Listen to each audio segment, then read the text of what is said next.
Trump got into a little bit of a spat. We only going to spend 10, 12 minutes on this one. Trump got into a little bit of a spat with Colombia. This is how it started, and then we're going to talk about how it ended, all right? Moments ago, President Donald Trump says he has issued his first tariff on Colombia after 2 U.S. deportation flights of undocumented migrants were not allowed to land in Colombia. CNN's Steve Contorno is joining us now live from Florida. Steve, tell us more.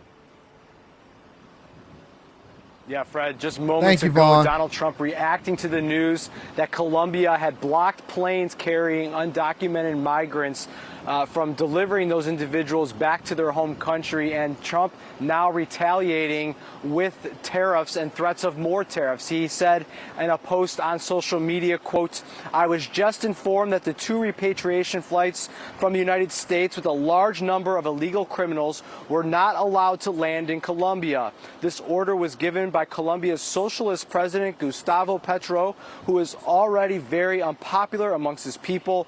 Petro's denial of these flights has jeopardized the national security and public safety of the United States." So he has then goes on to say that he is taking some action against the Colombian government, including a 25% tariff on goods coming from Colombia immediately. And I want to say that that's a pretty spectacular camera that he got on. I'm glad that a lot of these news companies are starting to upgrade their equipment and they're not dusty no more. That's a pretty good camera that they got out there. Great lens, great lighting, all of that. Look like he down there in Miami. Threatening to raise that to up to 50% next week. He also is calling for a travel ban and immediate visa revocations on the Colombian government officials and sanctions on party members and family members that support the Colombian government. So, Fred, this is an early example of how Donald Trump's immigration crackdown is already colliding with his foreign policy and trade proposals, and the first of maybe more to come, Fred. And then, Steve, how immediate are we talking? Well, he says in the post that the 25% tariffs are, quote, an emergency and will go into place immediately.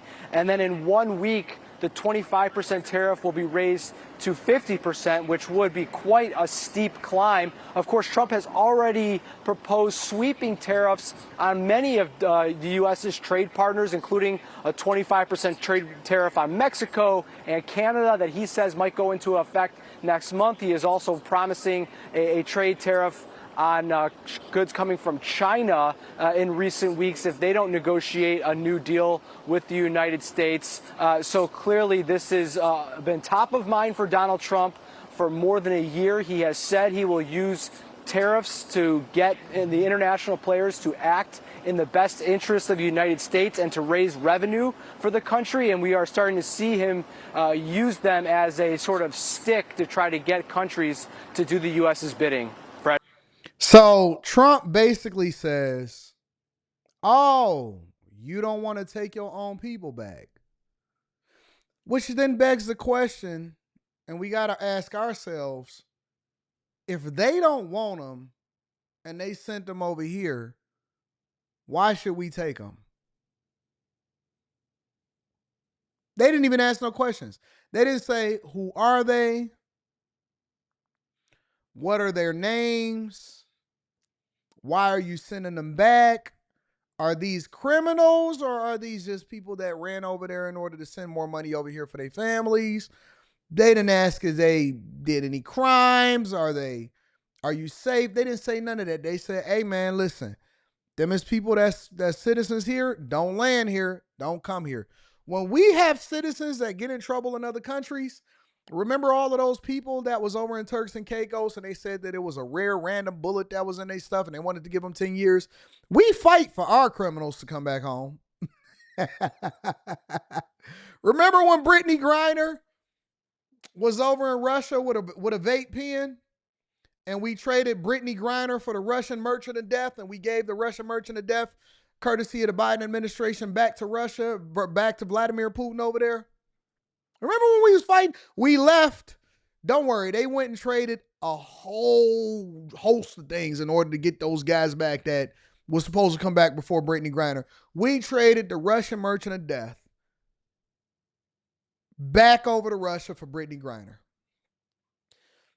Remember the truck driver that was over in Dubai causing a stink and cussing people out and breaking their customs and their culture, and they arrested her? And we had all of our Congress members, all of the local leaders, all of the international leaders commenting on it and saying, we got to get her back. We got it. We fight and we fund our people to come back. We pay for the plane ride. We do a press conference and we be loving on them. And they come back over here in the United States of America and add no value whatsoever. We fight for our people to come back. They be like, hey, keep them over there. Don't send them. We don't want nothing to do with them. We not interested in taking anybody back. And that's what Colombia said. That's what Gustavo said for Colombia. As much coke as we done got from Colombia, as rich as we done made all of y'all drug dealers over there in Colombia, you telling me you ain't gonna take these people back? You ain't gonna take him back? You not taking her back? You want him to stay over here in the United States of America? Okay, I got something for you. Okay, Steve Contorno, thank you so much. We'll check back with you. So all of these policies are already deterring some migrant groups from continuing their journey to the U.S. as well. CNN correspondent Rafael Romo is joining me now with details on that. Before we get to that, Rafael, I know you've been in contact with a number of people in Colombia, not necessarily in the last few minutes that this just happened, but in general, the kinds of imports that would come from Colombia to the U.S. involves food. Yeah, and the tariffs then being imposed near immediately, according to, Trump's directive here, would mean any kinds of products would cost more to Americans. Well, we don't even have to worry about that. It's no point in going through what will be tariffed because we solved this problem in 45 minutes. In 45 minutes, Trump solved problems and is fixing international relations without even having to pour any more money into NATO. This is what happened. Has had a whirlwind of a week during his return to the White House with mass deportations at the top of his agenda. Meanwhile, those efforts continue to ramp up with the Trump administration reaching an agreement for Colombia to accept flights with deported migrants. Eyewitness News reporter Phil Tate is live outside the Colombian mission in Midtown with the very latest. This started out as a conflict, though, Phil. It surely did. This was a tariff showdown over the weekend between the U.S. as well as the Colombian government. And this after the Colombian president did not want to receive two military planes that had been filled with migrants for illegally entering this country. Now, while an agreement has been made, we do expect a meeting to take place in the coming days. But President Trump had threatened steep tariffs on imports by 25% and other sanctions and didn't hold back there by saying they would be raised by 50% in just a week. Now, this after the Colombian president, Gustavo Petro, blocked two U.S. military planes from landing over the weekend. What did they think was going to happen? For all of these leaders that we see out here in the streets, what's your plan? What's your plan? I know, some of these female leaders, they a little different. They the same as over here inside of the United States of America.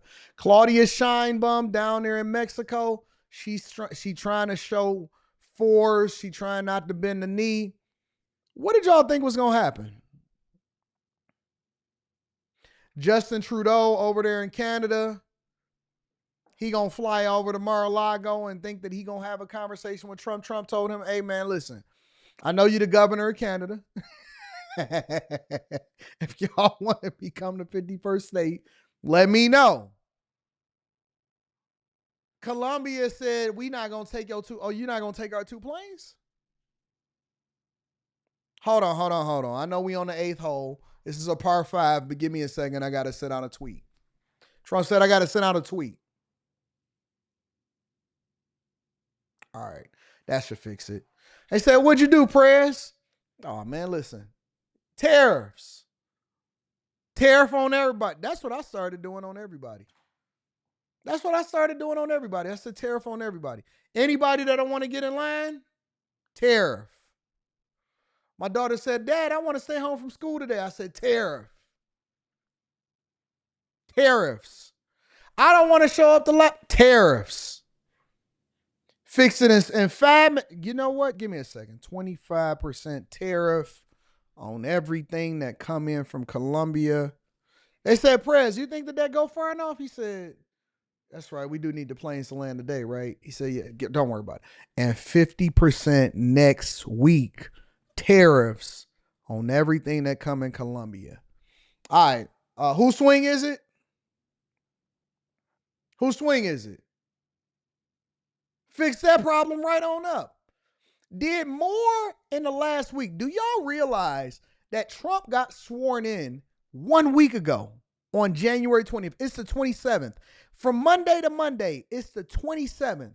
In 1 week, we got criminals, rapists, pedos, all of these people is being sent back to their country. Some people are taking voluntary flights. They said, we ain't going to wait for you to embarrass us and put us in the back of a cargo plane. We got rid of DEI, right? We got these countries in order. We started getting things back established. We did more in 7 days than we did in 4 years. That is insane. That, my friends, is absolutely positively insane. And it's people that still said that they wanted Kamala Harris to become president of the United States of America. I said, Jesus Christ. I seen somebody over the internet, honest to goodness, I seen somebody over the internet this past weekend that said, we need Brandon Johnson to become president of the United States of America. I looked at them, I said, what are y'all smoking? Are y'all smoking crack? What kind of crack is that? Because I'm going to stay far away from it. Now, Petro had also announced a retaliatory 25% increase on Colombian tariffs on U.S. goods. Now, this avoided clash could have raised consumer costs for the billions of dollars worth of goods that the U.S. imports from Colombia each year, from crude oil, coffee, and bananas. Meantime, targeted ICE operations continue. This weekend in Patterson and Union. That looked like a white man to me. Looked like a European. Meantime, targeted ICE operations. Who was that? I can't tell. I can't profile him. I can see the dad bod. I can see the frizzy hair. He frustrated. He didn't have his shoes ready when ICE came. Continue this weekend in Patterson and Union City, New Jersey, as well as West New York and Chicago. Immigration officials say just yesterday they'd arrested nearly 1,000 people across the country and counting. Oh, yeah. He got to go. He got to go. He definitely got to go. I don't see anything coming good from this guy. I don't see how he's actually contributing into the American economy. You're not going to sit here and convince me that this guy is doing what he's supposed to do every day. That guy right there. I watched, what's the name of it? What's the name of the profiling series? Mindhunters and CSI Los Angeles. CSI Los Angeles. They told me that guy possibly hurt a cat when he was younger, and it transitioned into him doing worse crimes as he got older. No way in the world you're going to sit here and tell me that guy is good for America. Didn't look good, never looked good. They need to have me at the border doing the profiling. Now, as raids are underway, Border Czar Tom Homan says a strong message is being sent across the country.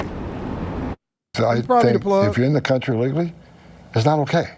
It's not okay to violate laws of this country. We have millions of people standing in line, taking the test, doing their background investigation, paying the fees that want to come in the right way. And here at home, immigration advocates are expected to talk to community members in both New York and New Jersey. That's as these targeted operations are now underway. We're live in Midtown. Why y'all act like profiling is not a smart thing to do? Profiling is absolutely a smart thing to do. Profiling keeps you safe. Profiling keeps you safe. It's the thing that it's a preventative measure. I seen a woman over the weekend. She says, men don't want to protect women anymore. All they want to do is tell us to shut up. That's a form of protection. Shut your face. You didn't know that? Don't worry about it. We'll get there.